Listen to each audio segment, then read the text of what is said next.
नमस्कार भक्तांनो. नवनाथ कथासारमधील अध्याय 31वा वाचल्याने व ऐकल्याने जारण मारण मंत्राचा त्रास होणार नाही. शाबरी मंत्राचे तसेच कुणाचेही कपटी प्रयोग आपल्यावर चालणार नाहीत.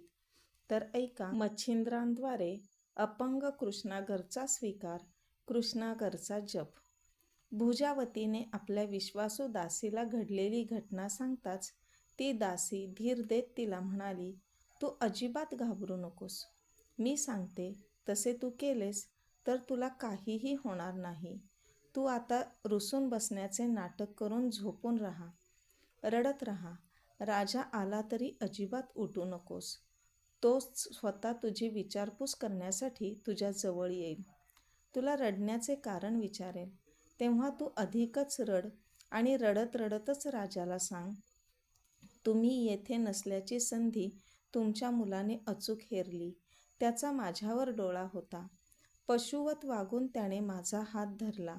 लगेच मी तो हिसडून टाकून त्याच्यापासून दूर झाले. त्याने माझ्याशी लगटीचा प्रयत्न केला. तेव्हा मी परत एकदा त्याला हिसडा मारून तेथून दूर पळाले. त्याचं वागणं चांगलं नाही. मला खूप भीती वाटते. तुम्ही नसताना मी राजवाड्यात जिवंत तरी राहीन का? मी मेले तरच एकदाची सुटेन यातून. असं तू म्हटल्यावर बघ काय होतं ते. राजा संतापून कदाचित कृष्णागरला ठारसुद्धा मारेल. त्याला अजिबात राजा क्षमा करणार नाही. तू सुखाने राहशील. दासीचा सल्ला भुजावतीलाही योग्य वाटला. दासीने सांगितल्याप्रमाणे ती झोपून राहिली. शिकारीवरून सैन्यासह राजा आला, तरी त्याच्या स्वागताला ती गेली नाही. राजाला आश्चर्य वाटले. राजा तसाच भुजावतीच्या महालात गेला. राजाने तिला रडण्याचे कारण विचारले असताना दासीने सांगितल्याप्रमाणे तिने सर्व सांगितले आणि राजाच्या कुशीत तोंड खुपसून ती हमसाहमशी रडू लागली. राजा तिला थोपटून लगेच बाहेर पडला. त्याने आपल्या खाजगी सेवकांना कृष्णागराचे हातपाय तोडण्याची आज्ञा केली. सेवकांना ही कठोर शिक्षा देण्याचे कारण माहीत नव्हते, म्हणून राजाचा राग कमी होण्यासाठी त्यांनी 3-4 तास वाट पाहिली. परंतु राजाचा संताप अजिबात कमी झाला नाही. उलट तो अद्याप शिक्षेची अंमलबजावणी केली नसल्यामुळे आपल्या सेवकांवरही चिडला. सेवकांचा नाईलाज झाला. त्यांनी कृष्णागरला एका चौरंगावर बांधले आणि निर्दयपणाने त्याचे हातपाय तोडले. त्यानंतर त्या अवस्थेत त्याला मुख्य चौकात टाकून दिले. त्याला भयंकर यातना होत होत्या. त्यामुळे तो विवळत होता. त्याच्या तोंडाला फेस आला होता. त्याच्या डोळ्यांपुढे अंधार दिसू लागला. नागरिकांना हे कळताच घोळक्या घोळक्याने ते येऊन हे भयंकर दृश्य पाहत होते. काही जण सहन न होऊन डोळे बंद करून घेत होते. कृष्णागरभोवती बघ्यांची गर्दी वाढत राहिली. लोक एकमेकांशी कुजबुजू लागले. कोणी म्हणत, राजा निर्दयी आहे. नवसाने झालेल्या मुलाला एवढी कठोर शिक्षा कशासाठी, कोणत्या कारणासाठी त्याने केली आहे? ते ऐकून कोणी म्हणत, अरे, राजापेक्षा त्याचा मुलगा तरुण व सुंदर आहे. राजाच्या तरुण बायकोशी त्याने कदाचित लगट केली असेल. लोक हळहळत होते, पण ते नाना तर्कवितर्कही करत होते. लोकांचे हे बोलणे त्या गर्दीत शिरून मच्छिंद्र गोरक्षाने ऐकले होते. मच्छिंद्र आपल्या शिष्याला गोरक्षाला म्हणाला, आपण राजाकडून याला घेऊन जाऊ. या कृष्णागराला चौरंगीनाद करू. हा चौरंगीनाद सिद्ध झाला की त्याच्या हातून राजा व भुजावतीला शिक्षा करू. गोरक्षाने गुरु मच्छिंद्राला होकार दिला. लगेच ते राजाकडे निघाले. खरं तर त्यांना राजाचा खूप राग आलेला होता, पण राजसभेत गेल्यानंतरही त्यांनी आपला राग चेहऱ्यावर दिसणार नाही याची योग्य दक्षता घेतली. राजाने राजसभेत येताच त्यांचे आदरपूर्वक स्वागत केले. क्षेमकुशल विचारले. प्राथमिक बोलाचालीनंतर त्याने त्यांना येण्याचे कारण विचारले. तेव्हा मच्छिंद्र म्हणाला, राजा, आमचे एक छोटेसे काम आहे. तू शब्द देणार असशील तर सांगतो.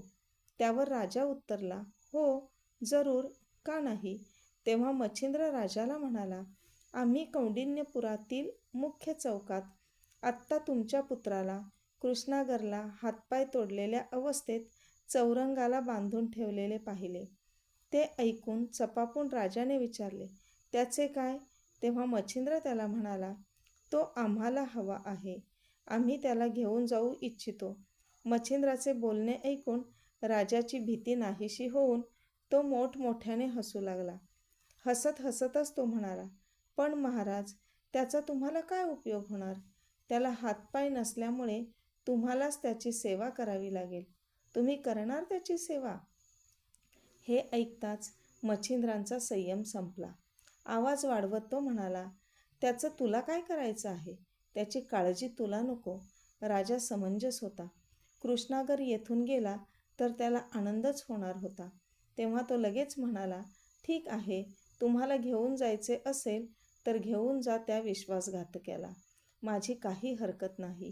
त्यावर गोरक्ष क्षणात म्हणाला, त्याचे पुढे काय झाले, आम्ही त्याला कुठे नेले, याची पुढे तू कधीही अजिबात चौकशी करू नकोस. आम्ही त्याचे काय करायचे ते करू.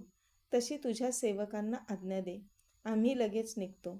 राजाने लगेच सेवकांना त्यांच्याबरोबर पाठविले. चौकात येऊन सेवकांनी कृष्णागरला बांधलेल्या चौरंगाच्या दोऱ्या सोडून त्याला मच्छिंद्र गोरक्षाच्या ताब्यात दिले. शेकडो बघ्यांची गर्दी कृष्णागरभोवती गोळा झाली होती. राजाने कृष्णागरला गोसाव्यांच्या ताब्यात दिल्यावरून लोक तोंडात येईल ते चांगले वाईट बोलत होते. गोरक्ष मच्छिंद्राने कृष्णागरला उचलले. हळूहळू ते नगराबाहेर पोचले. तेथे सर्वप्रथम त्यांनी त्याच्या हातापायांच्या जखमा झाडपाल्यांच्या पट्ट्यांनी बांधून टाकल्या. त्याचे तोंड धुतले. गोरक्ष जेव्हा आपल्या हाताने त्याला फळे चारू लागला तेव्हा कृष्णागराला पटकन रडूच कोसळले. त्याच्या मनात कालवाकालव झाली. 2-4 दिवसात कृष्णागराला त्या दोघांचा सहवास हवा हवासा वाटू लागला. हे योगी सिद्धी असूनही सामान्य माणसांपेक्षा कितीतरी सरळ, निष्कपटी व प्रेमळ आहेत, याची खात्री त्याला पटली. त्यामुळे त्यांच्यावर अवलंबून राहताना कपटी माणसांच्या दुष्ट सहवासातून सुटल्याचा निश्वास त्याने सोडला. खरं तर गोरक्ष त्याला नवे हातपाय देऊ शकला असता, परंतु गोरक्षाला त्याच्या या अवस्थेतून काहीतरी कार्य करून घ्यायचे होते, म्हणून त्याने त्याला तसेच ठेवले. पुढे त्यांनी त्याला बद्रिकाश्रमात शिवमंदिरात नेले. त्याला तेथे थोडा वेळ बसविले व त्याच्यासाठी त्यांनी एक गुहा शोधली. ती गुहा वरून खाली खोल होती. या गुहेतच त्यांनी त्याची परीक्षा घेण्याचे ठरविले. त्यासाठी त्यांनी त्याला उचलून त्या गुहेत ठेवले. वर शिळा ठेवली. त्यांनी त्याला सांगितले, तू जोपर्यंत या शिळेवरील नजर बाजूला करणार नाहीस तोपर्यंत तुझ्या अंगावर शिळा पडणार नाही. पण तू नजर हलवलीस की मेलाच म्हणून समज. तुझ्या खाण्यापिण्याची सर्व व्यवस्था आम्ही करून जातो. आम्ही सांगणार असलेला मंत्र सतत म्हणत राहा. त्याचा अर्थ समजून घे. जपात खंड पडू देऊ नकोस. भूक भागविण्यासाठी फळे खा आणि जीव वाचविण्यासाठी नजर एकटक शिळेवर ठेव. त्यानंतर गोरक्षाने त्याच्या कानात मंत्र सांगितला. तीर्थे पाहून आम्ही परत येतो असे सांगून ते दोघे गुहेच्या बाहेर पडले. गोरक्षाने चामुंडेला आवाहन करून रोज चौरंगीसमोर फळे ठेवण्याची विनंती केली. ते दोघे जण गिरनार पर्वतावर जाऊन दत्तात्रेयांना भेटले. इकडे गुहेत मात्र चौरंगीची अवस्था खूप विचित्र झाली होती. चामुंडा रोज त्याच्यासाठी फळे ठेवी, परंतु शिळेवरची नजर बाजूला केल्यावर जीवाला धोका असल्यामुळे त्याने ती फळे देखील कधी खाल्ली नाहीत. आपले चित्त, बुद्धी व मन विचलित होऊ न देता त्याने जपात मात्र अजिबात खंड पडू दिला नाही. उपवासामुळे त्याचे रक्त आटले, रस गेला, मांस वाळत गेले, हाडे व त्वचाच फक्त उरली. चामुंडा सूक्ष्म रूपात दररोज येई, परंतु गोरक्षाच्या परवानगीशिवाय ती त्याला फळे चारू शकत नव्हती. चौरंगी अत्यंत क्रुश झाला.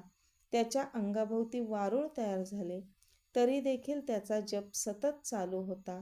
अशक्त होऊन देखील त्याची शिळेवरची नजर एकटक राहिली. आपल्याला अध्याय आवडला आहे तर व्हिडिओला लाईक करा आणि चॅनलला सबस्क्राईब करा आणि ऐका पुढील अध्याय. नवनाथांची कृपा तुमच्यावर सदैव राहो. जय अलख निरंजन.